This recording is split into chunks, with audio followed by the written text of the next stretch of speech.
Hello beautiful soul! Welcome back to my channel. This is my channel for Japan, Kawan Pisces. This reading is for you. Tingnan natin ang iyong first half ng April 2026. Maraming salamat muna sa mga subscriber, new subscriber, cross-watcher, at sa mga bagong pasok dyan. Welcome na welcome kayo sa bahay ni Ate Aimee. Salamat din sa nakataban ng puso yung mga comments at sa mga nagpa-personal reading. Marami pong salamat. Kung gusto niyo na energy niyo lang talaga, ang gusto niyo makuha natin, all the details is in description below. Pakicheck na lang. General reading tayo, kunin mo lang ang sayo, at itapon ang hindi naman talaga sa'yo. Maaring vice versa, energy mo, energy ng person mo, energy ng malapit sa puso mo, nangyayari, or mangyayari pala. Use your own intuition, lawakan nyo yung isipan, ano man ang gender mo, ano man ang edad mo. Teka lang, inaayos ni ate Pasok mo lang yung sarili mo ha. Tsaka gawin yung guide yung mga warning na lalabas, hindi yung negative warning yon para magkaroon ng positive in life. Pero kung gusto mo talaga ng positive lang, gusto mo marinig, pasensya na po. Baka hindi mo magusto yung reading natin. Pero please try to analyze, makakatulong to sa inyo. I-reverse nyo hanggat maaari. Huwag kayong tumambog, i-reverse nyo siya ha kung may mga warning sign. You will be playing a different role. May mga magaganap o mangyayari na babaguhin mo siguro hando sa point na yun. Yun. O kaya may mga different role ka na gagawin. Mga ganyan. Sa sarili o sa trabaho, sa attitude mo, kung ano man yan. No? Yan ang nakita ko. And nandun din yung point of Pisces is a journey either physical or a mental. Medyo marami kang iniisip or marami kang iisipin. Sa nakita ko dito, merong mga burden, situation, or sana wag naman negativity kasi andito naman si Sun sa nakikita ko dito. Siguro mga doubt situation ito no sa iba sa inyo. Doubting or a situation of para maglulok ka ng mga options in life, mga ganyan.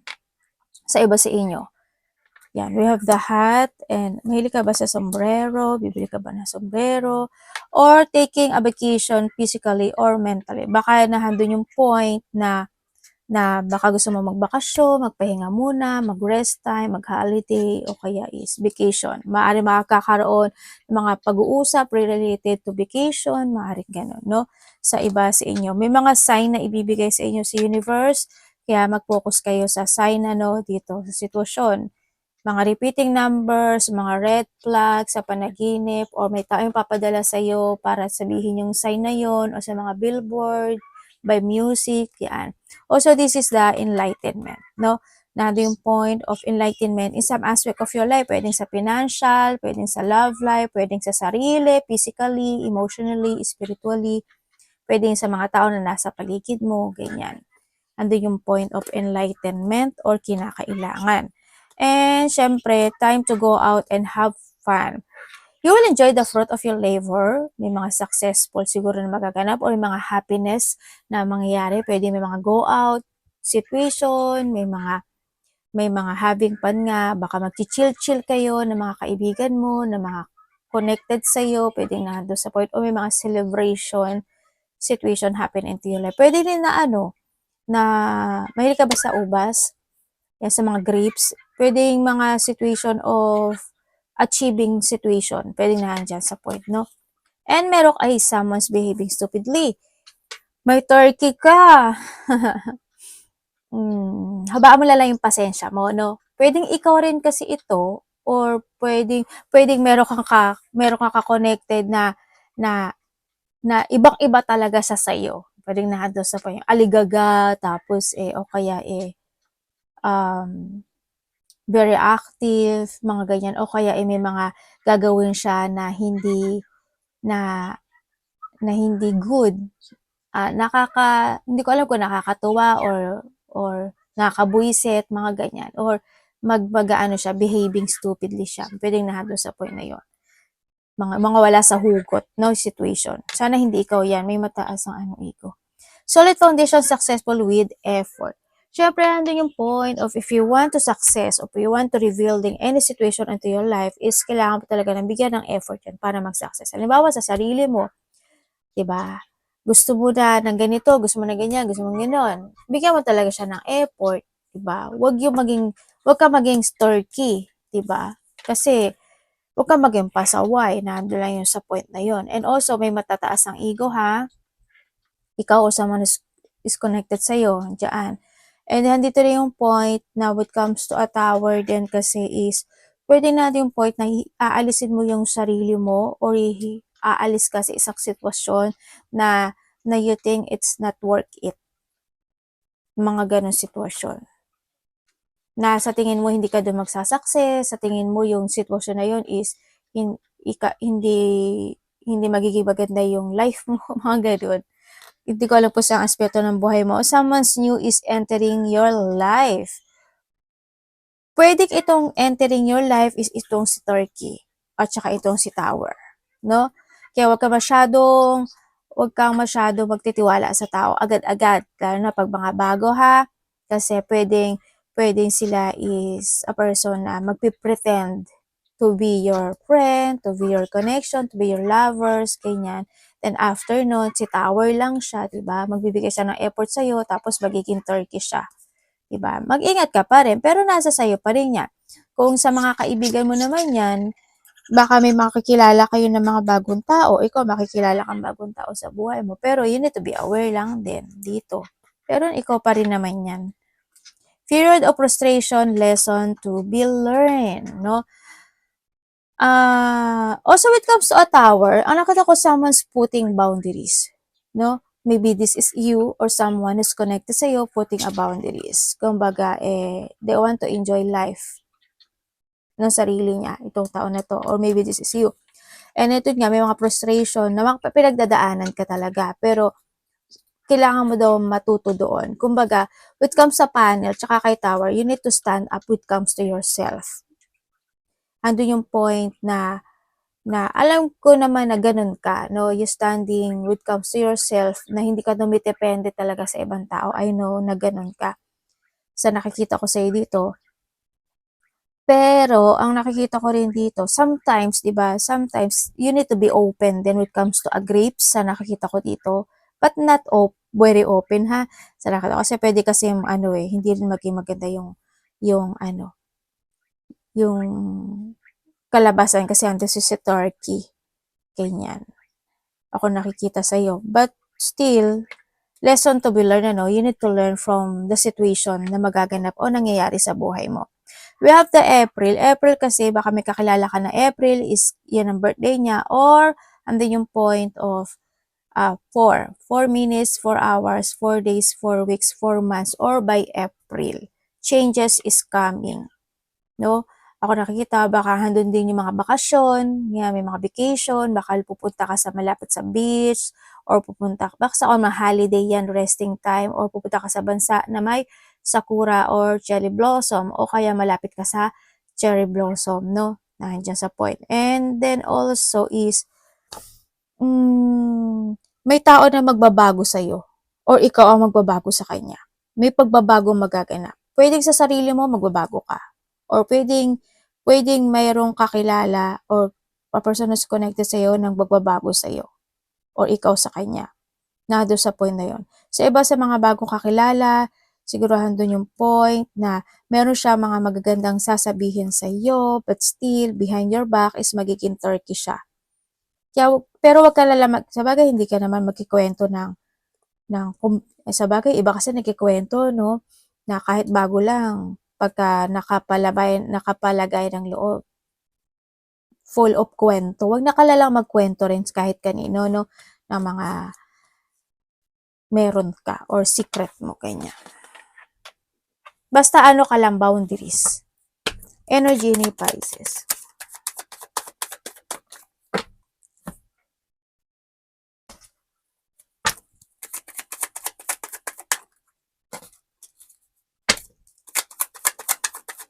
Yun, parang puro isip yan. Hala, puro sword.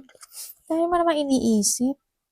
Okay, when it comes sa yung energy, ang energy mo kasi is meron ka mga pinaplano or meron ka mga naiisip na hindi mo ma-pursue. Ganun na nakikita ko sa'yo.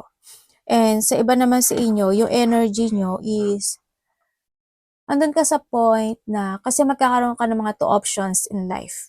Ganyan. Hindi, parang Maglo-look ka ng mga new directions in life, sa kaliwa ba ako, sa kanan, mga ganyan. O kaya is, yung iba sa inyo is, merong mga plano na hindi pa matutupad, hindi pa magagawa, o kaya is may mga time daw na hindi ka makakapag-isip mabuti. Ibig sabihin, sana wag naman, sana wag kang maging impulsive or pabigla-bigla in any situation into your life kasi pwedeng iyon is ika-frustrate or ika-negative outcome mo. Kaya, kailangan is pag-isipan mo talagang maiki at pag-aralan yung mga bagay-bagay, Pwede rin na may makapagbibigay sa'yo ng ganitong nararamdaman na frustration, 'di ba? Baka may nakakausap ka o kaya may tao na mas bata sa'yo or tao na connected sa'yo na makapagbibigay sa'yo ng ganitong nararamdaman. Ganyan.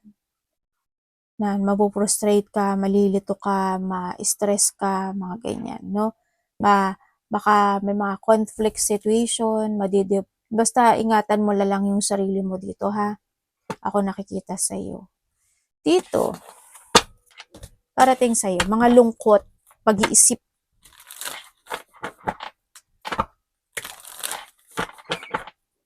Parating. Pwede may mga malilito kang bagay, ganyan. Anong parating sa kanya? iPad, makisama. Kinausap si iPad, makisama. Parating.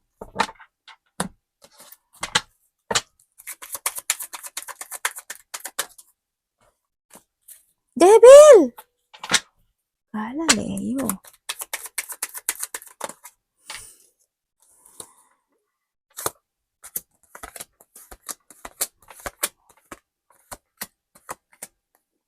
Okay, parating sa'yo.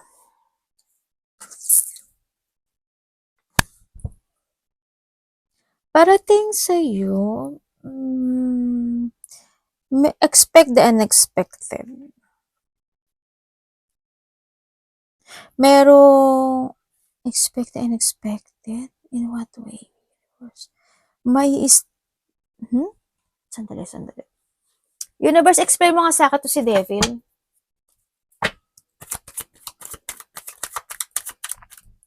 Paano natin si Devil? Ba't lumalabas si Devil sa part mo? Okay, nakita ko na. Pag ito. Okay. Ang sabi kasi dito, merong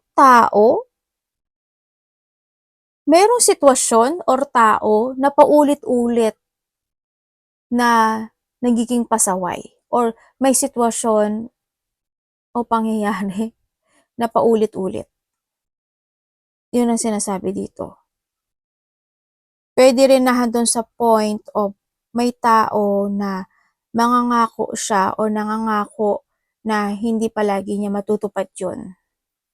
Yun ang nakikita ko. Or maybe this is you. Parating din sa iyo is may mga unexpected blow of emotion happen into your life. Ang daming tao. Hindi ko alam bakit. Yan, maaaring magkakaroon ng mga disappointment. Pwede magkakaroon ka ng mga disappointment sa isa hanggang dalawang tao. O kaya is siya ito sa'yo, ganyan. O kaya may mga magaganap na mangyayari na madi-disappoint ka. Magkakaroon ng mga there's an emotional pain, pwedeng conflict sa iba, malaki o maliit yan, o kaya depression, separation also is meron, na handun yung heartache, handun yung unhappiness, pwede rin pagkalito kasi, yan. May mga time daw na makakaramdam ka ng pagod sa mga hindi ko alam kung anong ginagawa mo, hindi ko alam kung bakit, siguro becomes to your work, pwedeng makakaramdam ka ng mga pain and pagod, o kaya may mga nakakausap ka o may mga ginagawa ka na mapapagod. May pagod ako nakikita. Sabi dito, traveling, malayo man o malapit, and then may magtatapos sa buhay mo. Or may gusto kang tapusin sa buhay mo pero naguguluhan ka. Kaya you are feeling stuck or you feeling stagnant this time. Sa nakita ko dito. But ang sabi naman dito is maraming papasok or maraming darating na bagong oportunidad sa iyo. Either this an idea or opportunity in life. Pwedeng sa love life, pwedeng sa mga opportunidad to success, mga ganun. But sabi ito, you need to trust your intuition to make a decisions right and be patient to make a choices din sa nakikita ko sa'yo dito. Kasi maraming darating sa'yo. May mga, yun nga, ang nakikita ko sa'yo dito. May mga paulit-ulit na sitwasyon talaga sa buhay mo. Yun ang nakikita ko dito. May hihingi rin ng tulong sa'yo no? May dalawang babae ako nakikita. Dalawa, tatlo. Hindi lang siya babae, siguro may lalaki to. Ganyan.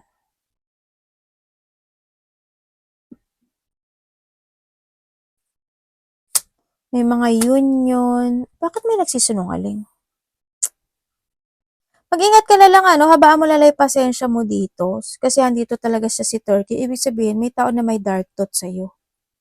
Pwedeng masasaktan ka sa mga sasabihin niya, ganyan, o mga maririnig, o mga mababasa, mga ganyan. Ako nakikita sa'yo.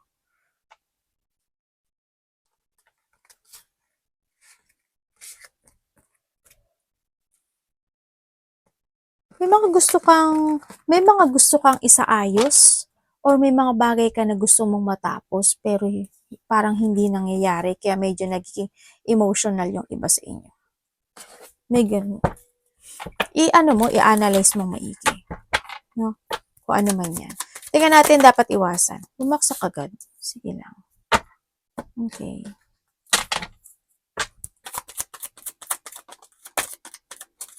Dapat mong iwasan. Okay, dapat mong iwasan. Siyempre, iwasan mo yung magkaroon ka ng mga pag-aalinlangan when it comes sa mga gusto mong gawin sa buhay mo, no? Huwag ka mapanghihinaan ng loob. Siyempre, iwasan mo rin na hindi ka magpursige, magtiyaga sa mga bagay na gusto mong mangyari in life, no? And then also, iwasan mo rin is yung hindi ka magkaroon ng acceptance in some aspect of your life kasi the more na nagkakaroon ka ng acceptance sa buhay mo, the more na mas marirealize mo na mas kailangan mo pa magpursige sa buhay, mga ganang sitwasyon.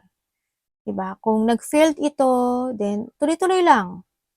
Learning nga, diba? Sabi dito, diba? Lesson to be learned, diba? Yan. Kaya, kahit nandapa ka, ahon, diba? Distraction, ahon. Ganun pa rin, ahon. Turkey, ahon. Diba? Kailangan mo maging tower. Kailangan mo buuin yung sarili mo for being a stable situation. Yun ang nakikita ko dito. Kumbaga accept mo lang kung ano yung mga criticism or turkey situation, mga failing situation. Accept lang yan. Accept lang na accept. Kasi yan yung makakatulong sa'yo to grow more, no? Yun ang nakikita ko. Yan yung makatulong sa'yo para mas maging tumatag ka sa buhay. Yan. And also, iwasan mo daw yung, syempre magkaroon ka ng mga doubtful sa sarili mo, o kaya maging pasaway ka in some aspect of your life, or kung may mga taong pasaway, iwas ka na lang dun. Syempre, yung being immature din, or yung mga taong immature, iwas ka na lang yan. And then also, maging pabaya kung saang aspeto ng buhay mo yan, sa sarili mo, sa katawan mo, physically, emotionally, spiritually, sa pera, ganyan. Kung saan yung magiging pabaya ka o ganyan, iwas hanggat maaari, di ba? Huwag naman sana sa nakikita ko sa'yo dito.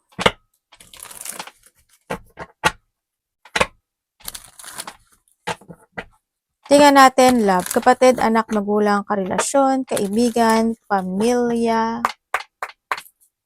Tsaka habaan mo yung pasensya mo, ha? Love.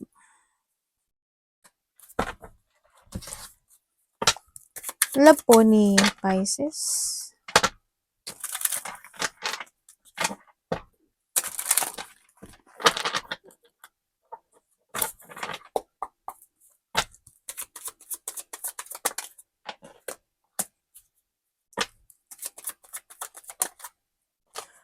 Kung single ka, may nakakausap ka naman. Oh, bakit? Okay, may nakakausap ka raw. Actually, meron ako nakikita na, teka lang ha. Isa, dalawa. Dalawa or tatlo? Ako nakikita sa iyo. Dalawa. May dalawa ako nakikita dito. And then, ate, okay ba siya?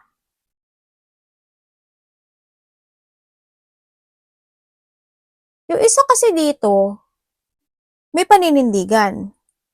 Yung isa kasi, is, may mga time na pwede siyang magsinungaling sa'yo. Ganon. Pwede yung isa dito, ideal person mo to. Pero, wag ka lang pabigla-bigla. Pwedeng isa sa kanila may ikakagulat ka sa kanila. Pwede may mga madidiscover ka sa kanila, mga ganyan. May malalaman ka sa kanila. Sa mga single to ha. Kung kayo naman is nagkahiwalay nitong tao na ito. Oo, nagkahiwalay na. Maaring matagal na rin kayo nagkahiwalay. Or pwedeng sa iba sa inyo is, well, kung ilang taon man yan, ilang buwan man yan, no? Nagkaroon na paghiwalay kasi nandun yung point of is, hindi kasi siya totally mag-growth sa nakita ko dito, no? Parang nag-stagnant yung situation, naging bitter yung isa, nagpasensya pa yung isa, pinahalaga ng isa. Yung isa kasi dito, tumalikod din, no? Na, kumbaga nandun na yung point na nagbago kasi yung pananaw niya sa kinabukasan. Siguro may mga shocking revelation na naganap, 'di ba? Kaya nandun na rin yung point of abandoning when it come in this connection. Biglaan lang din ano yung iba sa inyo. Pero ang nakikita ko dito, isa sa inyo is andun pa rin yung point na gusto pa rin na bumalik or gusto pa rin niya ng union or gusto pa rin niya ng resetting when it comes in this connection. Yun na nakikita ko sa mga nagkahiwalay. Yun. Pero isa sa inyo matigas. Matigas siya. Pagdating naman sa may mga third-party relationship, alam ko naramdam mo. Alam ko naramdam mo ito kasi hindi mo na rin naman nararamdaman yung halaga mo, di ba?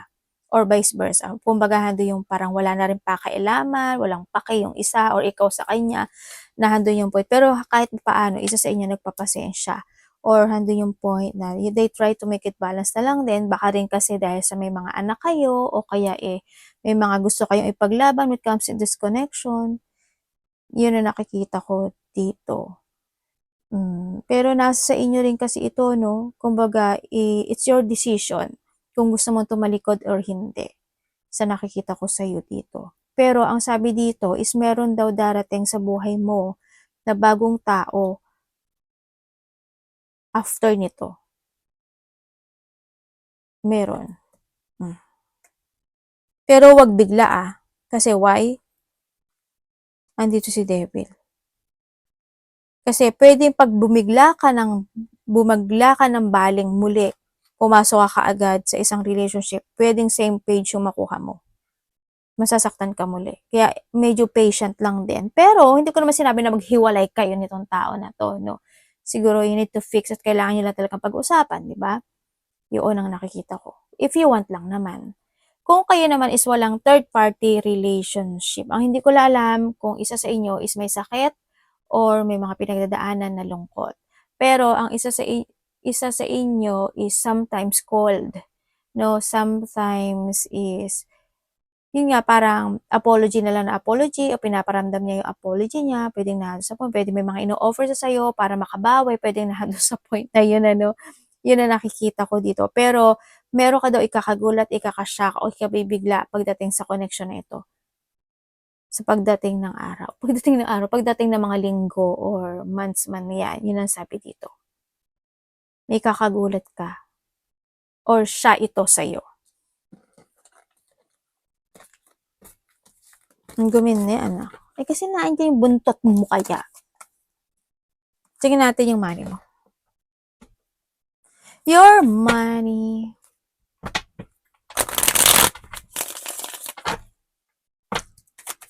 Pisces money.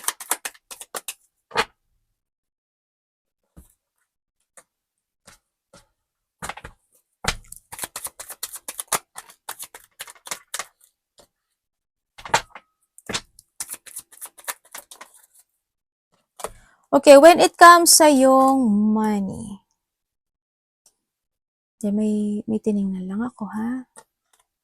Okay, pagdating sa money mo,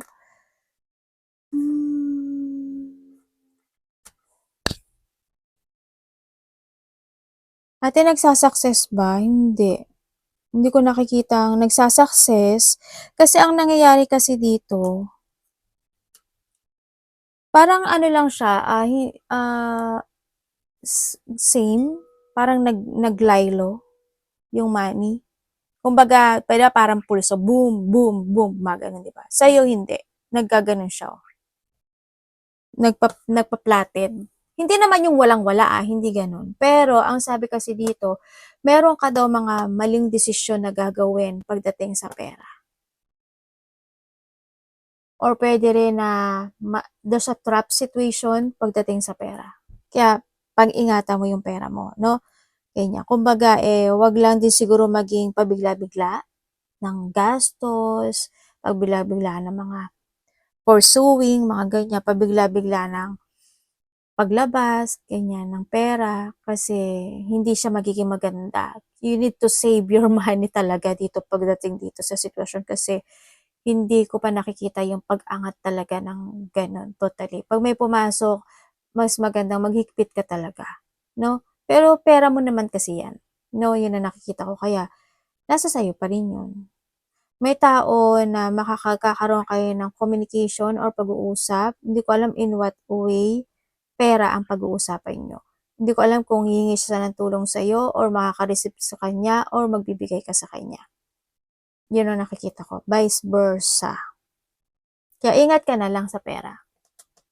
Yun, no? Kasi pwede rin kasi na ma-overwhelm ka sa mga magaganap o mangyayari, tapos connected ang pera, and maging negative outcome yung situation, di ba? Pag-isipan mo talaga, maigi. Huwag pa bigla-bigla, ha? Ingat ka na lang. Arigato namaste, God bless.